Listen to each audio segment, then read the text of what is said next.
মতিটা খুলে পড়ে গেছে, পড়েছে একটা কমলের পাতার গোড়ায়, কিন্তু উনি ভাবলেন যমুনায় পড়েছে। তো উনি মঞ্জরি ভাবে ওখানে দাঁড়িয়ে দর্শন করছিলেন। তো মতিটাকে উঠাবার জন্য উনি আবার যমুনায় ঝাঁপ দিয়েছেন,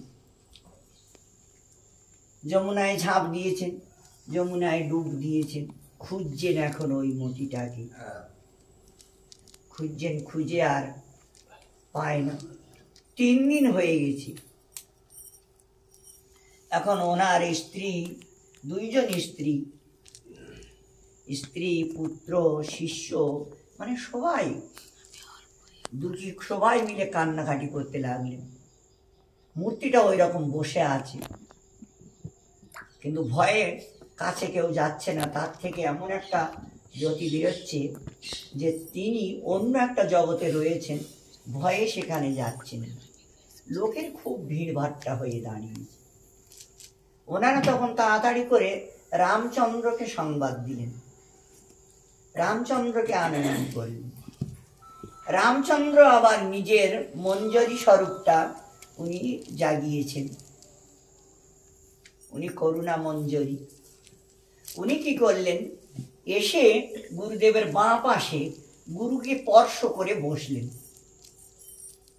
স্পর্শ করে বসার সঙ্গে সঙ্গে দেখছেন যে গুরুদেবী ডুবাচ্ছে যমুনার জলে, মানে কিছু একটা হয়েছে। ও কিনারে দাঁড়িয়ে গুরুদেবী তখন কেন ডুবাচ্ছে, গুরুদেবীর কাছে জিজ্ঞাসা করলেন যে আপনার কি অসুবিধা, কেন ডুবাচ্ছেন যমুনায়, কি খোঁজ করছেন?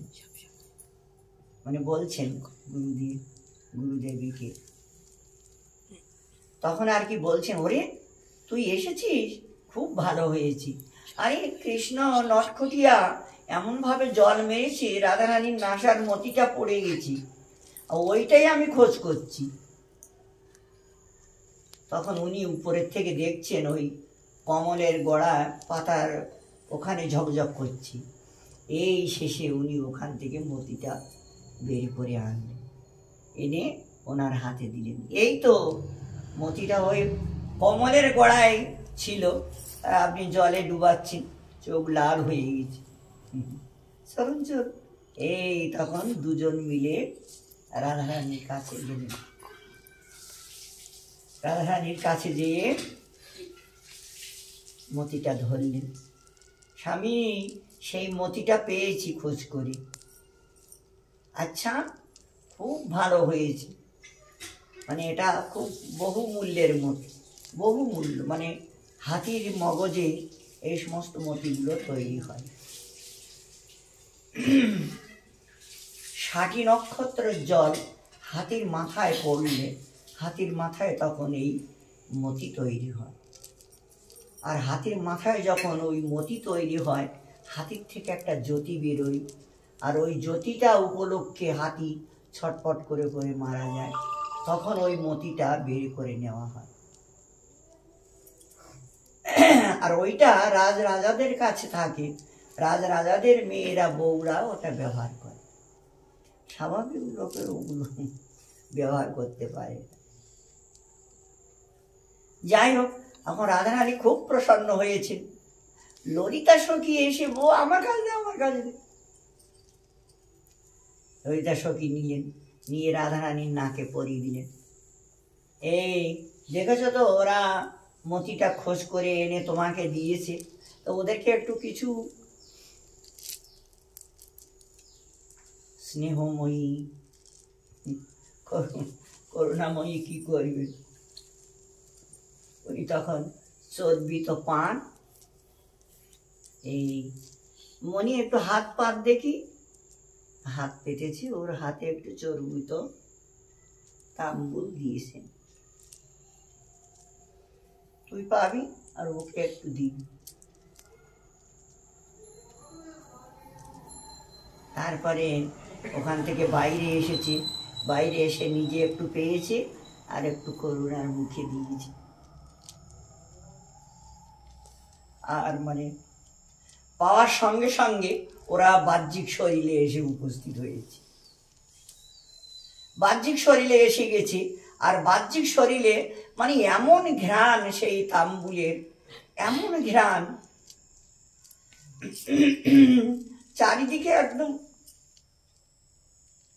ঘ্রাণে আমোদিত হয়ে গেল। সবাই মিলে জয়ের ধ্বনি, হরিধ্বনি, সবাই মিলে জয়ের ধ্বনি হরিধ্বনি করতে লাগলো।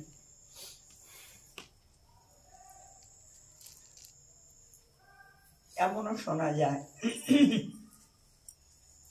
শ্রীনিবাস আচার্য কুল্লা করে কোনো একটা পাত্রে দিয়েছিলেন, যারা যারা পেয়েছিল তারা নাকি সবাই প্রেমিক হয়ে গিয়েছিল।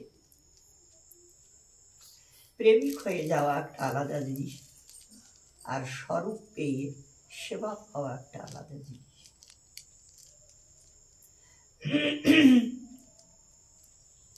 তো ভজন যদি ওরা করে থাকে তাহলে ওরাও অবশ্য স্বরূপ প্রাপ্তি হয়েছে, কারণ প্রেমটা স্বরূপ প্রাপ্তির প্রথম চরণ।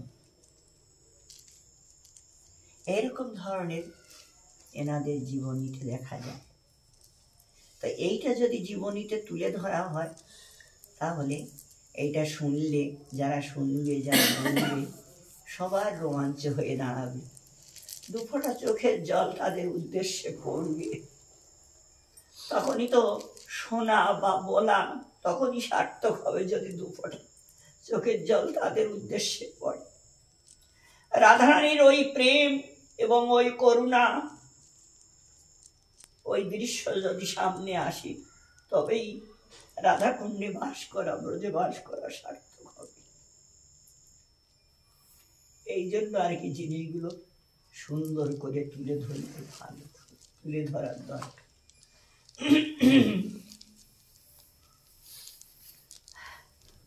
আচ্ছা, যাক, তো এনাদের মানে এই ধরনের জীবনী, এই ধরনের লীলা, ওনারা এইভাবে রাধারানীর কৃপা লাভ করেছেন।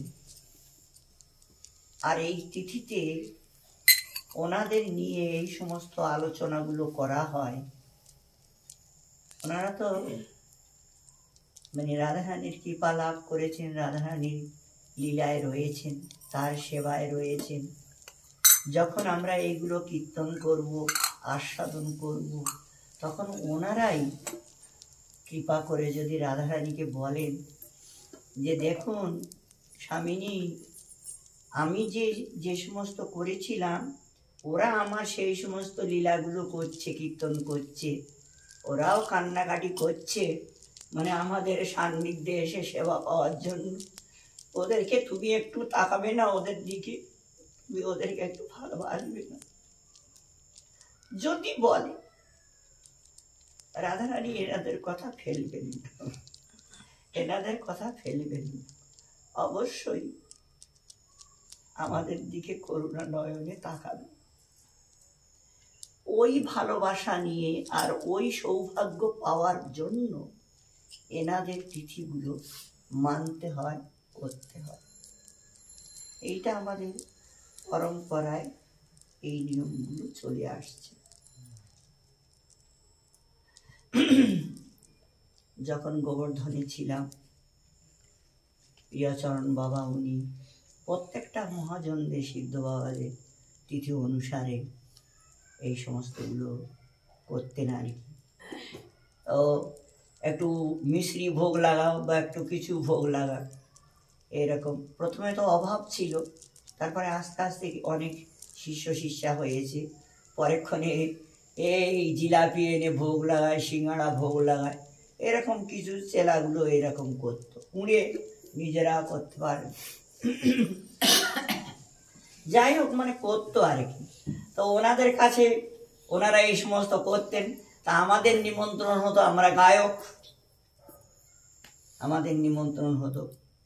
এই যে গায়েন বাবু, গায়েনজি বলবেন, আমি খবরদার গায়েনজি বলবেন। আচ্ছা ঠিক আছে, গায়েন গায়েন করলে তাহলে।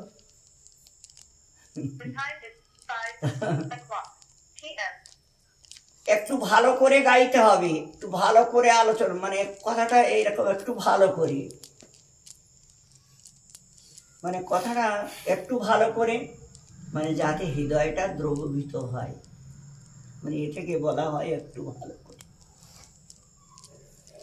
তো গানটা স্বতঃস্ফূর্তির জিনিস, আলোচনা কীর্তন এগুলো স্বতঃস্ফূর্তির জিনিস। কোন সময় কীরকম আসবে কীরকম হয় কিছু বলা যায় না, এগুলো জোর করেও করা যায় না, জোর করেও হয় না, এগুলো এমনই একটা জিনিস, জোর করেও হয় না। তো ওইরকম কোনো কোনো সময় খুব মানে পদ গাও, একটা পদ গাও, পদ শোনাও, পদ গান করাও। হরে কৃষ্ণ বাবা ছিলেন উনিও। তো পদ গান নরোত্তম ঠাকুর